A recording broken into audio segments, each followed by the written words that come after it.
Tasks. In this module, we are going to see how to interact with our tasks. So let's go to My Tasks. And we can see that as soon as we get in here, we have the pending ones. Let's see all we can do from here. As we can see here, we can start a process. When we click on Start Process, we can select any of the ones we have available. Let's click on Product Requests. And let's imagine we need a monitor and send request.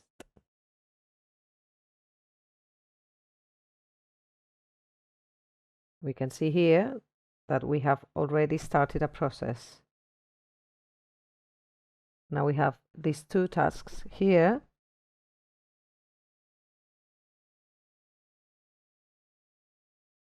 We can also act in process.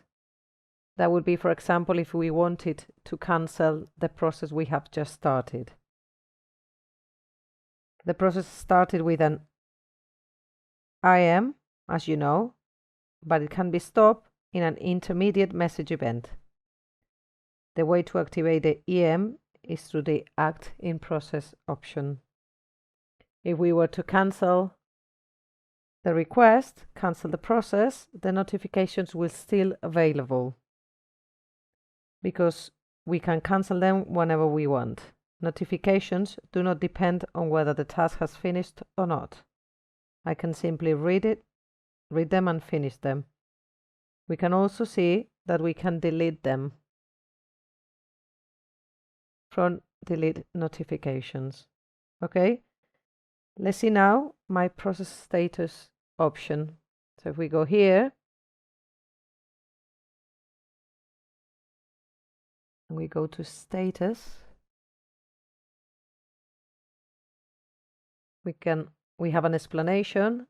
An order tracking system allows the customer to gain insight into where the order is at any given point in time, from the time an order is placed until it is delivered. The customer wants to know, has my order been fulfilled, picked, packed, ready to ship, etc. Thanks to this option, we can see all the different stages the process goes through.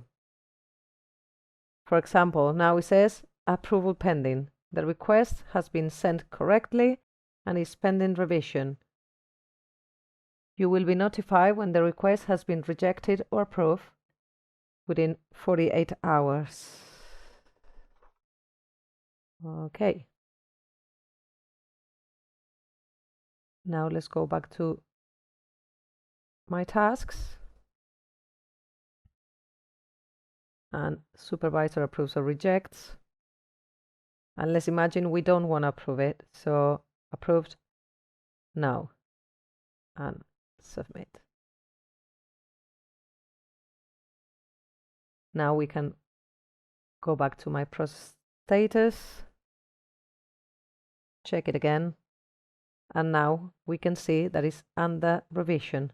The request has been rejected and is pending revision. You will find a task in your workflow to manage it.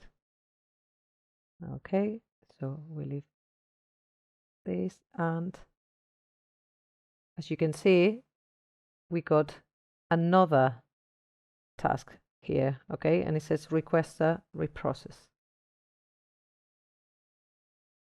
So let's go into it, and the first thing we have is a little window with an attention text. The supervisor has rejected your request. Please revise the reason given in order to be able to reprocess my request. In this case, the request will be sent back to the supervisor. Cancel my request. In this case, the process will finish. So we just need to accept it.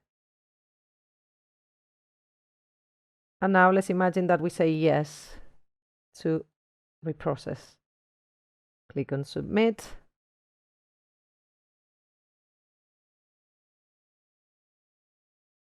And go back to My Tasks. Now we have another task in our workflow. asking us again about approving or not, and we're just going to say yes now. And the process is finished.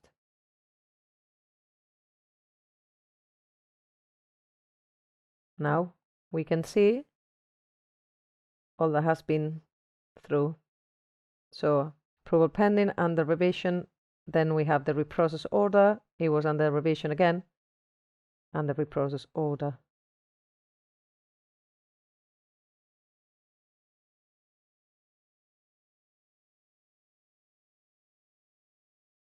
Now, another option here is to delete drafts. So we just need to put drafts in status, and then we can, delete drafts. And delete.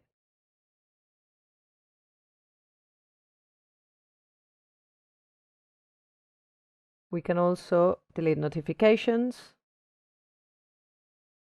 Okay, so again, we need to confirm.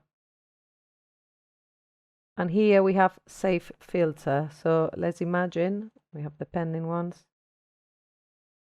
Okay, and so we can see it. Let's start two processes. So let's go for keyboard. Okay, and start another one. And I don't know, envelopes.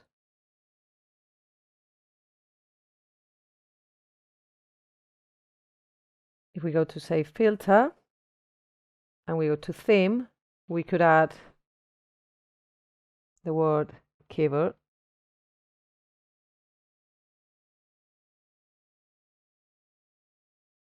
Proceed, and as you can see, we now can only see the processes where a keyboard is involved.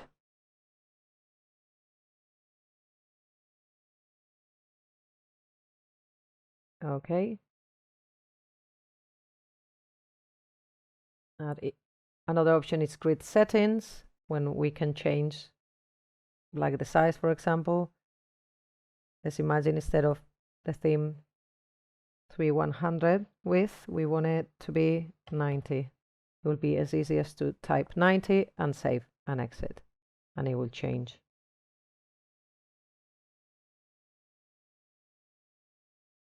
The last option here is print, where we can actually print the grid of any process or just export it to Excel. Another option worth mentioning is like if we right click with the mouse, we have a few options here extra. We can open a task, open in a new window, mark as unread. Some of them, sometimes we can finish, in this case it's disabled, and hide until a proper data, so like a proper date. So if, for example, we wanted to hide this task for a week because we are not going to do anything and we don't want it in our workflow, we could just type here a date, and then it will just reappear when the date comes. As always, we can change the appearance of the grid. We can have it as a list, day, week, or month. Yeah, I always prefer to have it as a list. We can also hide the filters and so on, as we explained before. And that shall be all for the video. Please try to do parts 6, 7, and 8 now.